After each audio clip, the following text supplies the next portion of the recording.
மக்களவை சபாநாயகராக ஓம் பிர்லா தேர்ந்தெடுக்கப்பட்டவுடன் விடுதலை சிறுத்தைகள் கட்சியின் தலைவர் தொல் திருமாவளவன் பேசுகையில்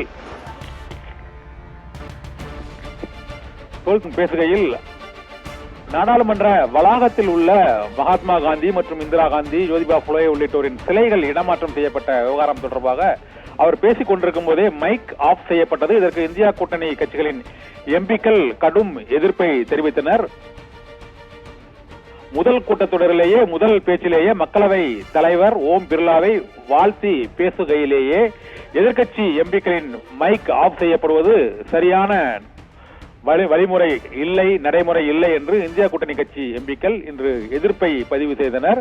இன்று விடுதலை சிறுத்தைகள் கட்சியின் தலைவர் தொல் திருமாவளவன் மக்களவை தலைவராக ஓம் பிர்லா தேர்வு செய்யப்பட்டதற்கு வாழ்த்து தெரிவித்து ஒவ்வொரு கட்சிகளின் சார்பாக பேசுகையில், விசிக சார்பாக பேசுகையில் அவரை வாழ்த்தி நடுநிலையோடு செயல்பட வேண்டும் என்று குறிப்பிட்டு அதன் பின்னர் அவர் அங்கு சிலைகள் அகற்றப்பட்ட விவகாரம் தொடர்பாகவும் ஒரு கேள்வியை எழுப்பிய போது அங்கு மைக் ஆஃப் செய்யப்பட்ட விவகாரத்தால் இந்தியா கூட்டணி கட்சிகளின் எம்பிக்கள் அதற்கு எதிர்ப்பை தெரிவித்தனர்.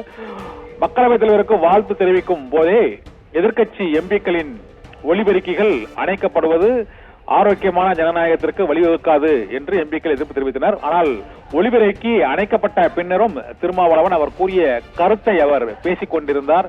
இதனால் மக்களவையில் முதல் நாளான இன்றே சிறிது நேரம் பரபரப்பு நிலவியது.